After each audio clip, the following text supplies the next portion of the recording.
এবার নজর রাখবো পরবর্তী খবরের দিকে। পুলিশের জেরায় ভাইপোকে খুনের কথা স্বীকার জেঠুর।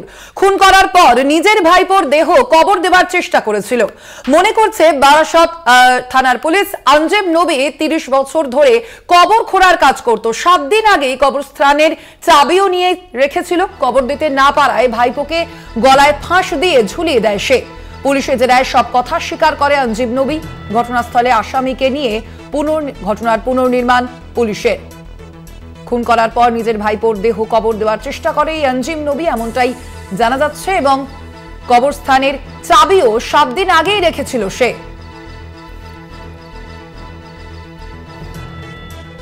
এ বিষয়ে আমরা কথা বলবো। সরাসরি রয়েছেন আমাদের প্রতিনিধি ভক্তি দে। ভক্তি, এখনো পর্যন্ত এই ঘটনায় কি কি তথ্য উঠে আসছে, পুলিশ সূত্রে কি জানা যাচ্ছে? দেখো, চাঞ্চল্যকর খবর কিন্তু উঠে আসছে। এই যে শিশু মার্ডারে, অর্থাৎ তার জেঠু আঞ্জেব নবী তাকে হত্যা করেছে এবং এটা পরিকল্পনা হত্যা। অর্থাৎ তিনি কিন্তু প্রথম তুমি যেটা বললে ৭ দিন আগে কবরের চাবি রেখে দেয়, পাশাপাশি তিনি একটি কাপড় থেকে একটা দড়ি তৈরি করে, সেটা ব্যাগের মধ্যে সবসময় থাকতো তার। এবং পরবর্তীকালে যখন তাদের সম্প্রতি নিয়ে বিবাদ হয়, অর্থাৎ একটি তাল গাছের দাবিদার নিয়ে বিবাদ, এবং তার জেঠু যে আঞ্জের, সে কিন্তু ওই জমি বিক্রি করে চলে যায় পাশেই একটি জায়গায় প্রায় 1 কিলোমিটার দূরে।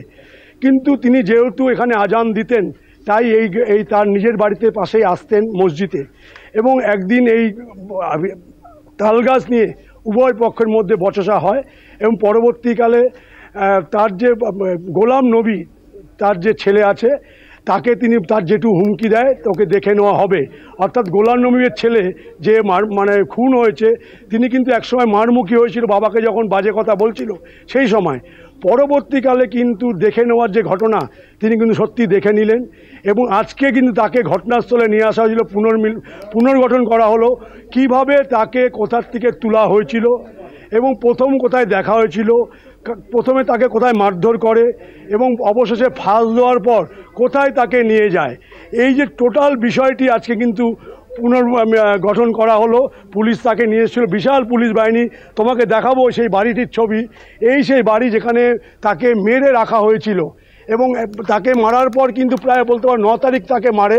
প্রায় 5 দিন তিনি নিখোঁজ ছিল, পুলিশের ভাষায় নিখোঁজ, এবং এলাকার লোক কিন্তু খুঁজছিল। এরই মাঝে কিন্তু তার জেঠু বিভিন্ন গল্প বলা যেতে পারে তিনি কিন্তু তৈরি করছিলেন, যে ছেলে ধরা নিয়ে গেছে এবং তাকে তার কিডনি নিয়ে গেছে, একজন ডাক্তার এসেছিল এবং এই রকম গল্প কিন্তু যেহেতু তিনি নামাজ পড়েন এবং যেহেতু তিনি আজান দেন, এলাকার লোক কিন্তু ওনার কথা বিশ্বাস করছিল। এবং কোন দিকে গেছে, গুণীর সাহায্যে উনি উত্তর দিকে গেছে এবং তিনি এখনও বেঁচে নেই, এই বাচ্চাটি মারা গেছে। এই সম্পূর্ণভাবে কিন্তু পুলিশকে ধোঁকা দেওয়ার জন্য বিভিন্ন গল্প গল্প ফেলেছিল এবং পুলিশের তদন্ত বলা যেতে পারে তিনি কিন্তু ডাইভার্ট করছিল। পুলিশের তদন্ত ঠিক মতন পুলিশ করতে পারছিল না, যেহেতু তিনি সব সময় পুলিশের কাছেই ছিলেন। পুলিশ কি করছে, কোথায় যাচ্ছে, সম্পূর্ণ কিন্তু তিনি বিষয়টা নজরে রাখতেন এবং বারবার পুলিশকে বলছিলেন যে এটা কিন্তু একটা গোষ্ঠী বা একটা পাচার চক্র করেছে, এর পিছনে অন্য কেউ দায়ী না। একদমই, অবশ্যই সেদিকে আমাদের নজর থাকবে। আপাতত ধন্যবাদ তোমায় ভক্তি, আমাদের সঙ্গে সরাসরি ছিলেন আমাদের প্রতিনিধি ভক্তি দে।